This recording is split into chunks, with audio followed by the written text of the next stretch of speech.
ده الفيديو منتشر على السوشيال ميديا وبقى ترند. يا عيني عليك يا اخويا لما يعرف. محمد. ايوه نهله. عايزه اطلب منك طلب. اموريني يا حبيبتي. عايزه 2000 جنيه اجيب عبايه احضر بقى فرح صاحبتي. 2000 جنيه؟ ما انت عارف يا محمد اقل عبايه خروج دلوقتي يا دوبك ب 2000 جنيه.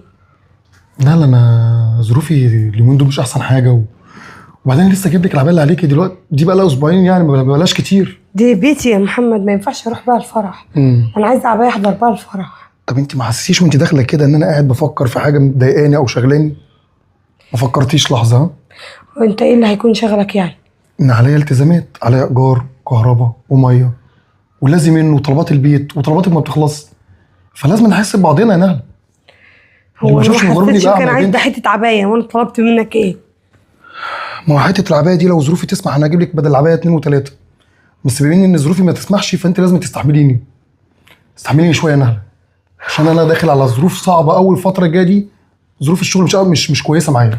استحمليني انا زهقت على فكره وقرفت. كل ما اطلب حاجه لا انا هتصرف، مش عايزه منك حاجه. تتصرفي ازاي يعني؟ نهله انت يا بنتي ايه تتصرفي دي كمان؟ وبعدين ما اكون بكلمك ما تسيبنيش وتمشي. اتصرفي ازاي؟ اوعي تدبسيني زي كل مره بتدبسيني فيها، تروحي تستلفي وتقولي لي سد، عشان انا وقت السداد ده بيبقى عيد وانا لو معايا هسد واسد، بس مفيش يا نهله مفيش والله. مش هستلف. العين بصيره والايد قصيره يا نهله زي ما انت عارفه. مش هستلف، ريح نفسك ما تتعبش نفسك، انا هتصرف بمعرفتي. ما تقوليش كلمه اتصرف دي لان انا في راجل في البيت لازم هو اللي بيتصرف. ست تتصرف يبقى ست كده لا مؤاخذه في الكلمه هتفكر بتفكير غلط. مفيش حاجه اسمها تتصرفي. يا ريت لما اقول لك مفيش يبقى مفيش يا نهله، ولما يكون فيه هيبقى فيه بكتير وبزياده، وهكفي البيت ده من اوله لاخره. ربنا يسهل. تقدري بقى تفرقيني دلوقتي؟ طيب احسن برضه.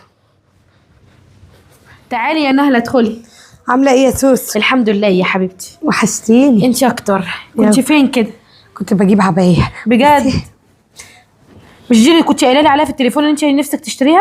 جايباها سهره عشان هحضر بيها فرح واحده صاحبتي. بس ما شاء الله جميله يا نهله. وتليق مناسبات. ايوه. ده جبتيها بكام؟ ب 2000 جنيه. ما هي العبايات غاليه بصراحه. ما تجيبي لك واحده، ده تحفه قوي في اللبس يا سعاد. ظروف احمد ما تسمحش، لما ظروفه تتحسن ابقى يدينا اجيبه كده. محمد اخوك قال لي ما معيش، خدت من ماما بصراحه ورحت رايحه جايباها. معلش ربنا يفكها عليه، ما انت عارفه بس اليومين دول كلهم كده في زنقه. عندي فرح صاحبتي وصاحبتي دي حبيبتي قوي وانا عايزه احضر يا اختي بحاجه جديده. تعيشي وتتهني بيها حبيبتي. هقوم اعمل لك بقى كوبايه شاي. لا ولا تتعبي، انا هقوم اروح. طب وانت لحقتي يا بنتي؟ انت جيتي في ايه ومش ماشيه؟ انا جايه اوريكي العبايه بس واروح عشان اعمل اكل لحسن اخوكي هيعلقني كده. هو عارف ان انت جبتيها؟ ما انا هقول له بقى، انا قلت افاجئه. خلاص وما تلبسيها ان شاء الله كده تبقي صورها لي عشان اشوفها عليكي. ماشي يا ماشي. عايزه حاجه؟ لا يا حبيبتي تعالي اوصلك. يا سعاد ايه يا احمد؟ الحمد لله على السلامه. الله يسلمك. عملت الاكل احط لك تاكل؟ سيبك بس من الاكل، انا عايز اوريكي حاجه. بص إيه؟ الفيديو دوت. فيديو ايه؟ قولي لي كده، مش دي مرات اخوكي ولا انا اللي مخيشه معايا؟ ايوه نهله. طب كملي الفيديو للاخر. ما هي النهارده كانت بتشتري العبايه. كملي بس الفيديو للاخر، انت متسرعه ليه؟ في حاجه ولا ايه؟ عايزيني بكمل. هو ايه اللي كاتبينه اصلا ده؟ حراميه ايه دي؟ نهله مشترياها. اشتريها ايه يا بنت؟ ما الفيديو هو اتسرقاها. يا لو ده حطيتها في الشنطه من غير ما تحاسب عليها. ده الفيديو منتشر على السوشيال ميديا وبقى ترند. يا عيني عليك يا اخويا لما يعرف.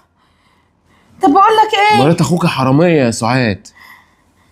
طب انا هلبس وتعالى. دي هتخلي فضيحتنا بالجلاجل. هلبس وتعالى نروح لهم يا احمد نشوف المصيبه ديت. طب وانا مالي؟ انا اروح انا ليه؟ انا يا نهله الباب يا حبيبتي بيخبط. طب ما انت جنبه يا محمد، انا ما لحقتش اغير هدومي. ايدي مش فاضيه. استغفر الله العظيم يا رب. سعاد في ايه يا سعاد؟ ايه يا محمد؟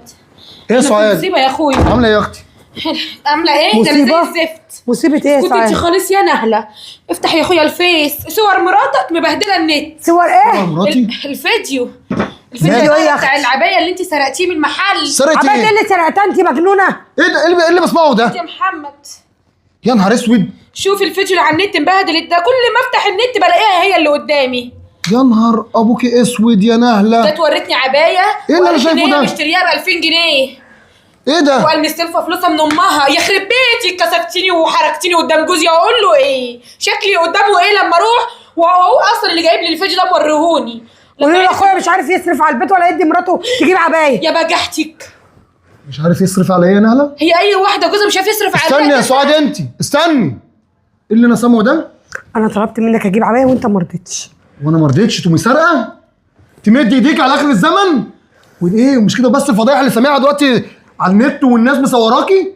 ما كلنا رجالتنا يا نهله يوم معاهم ويوم معاهم. مش معنى كده نروح نمد ايدينا؟ ليه والهانم ما تصبرش على جوزها ليه؟ انا اصبر على الجزار والجزار ما يصبرش عليا. النهارده ما معيش بكره فيه. اما معيش راح اسرق. نسرق يا نهله عشان نلبس.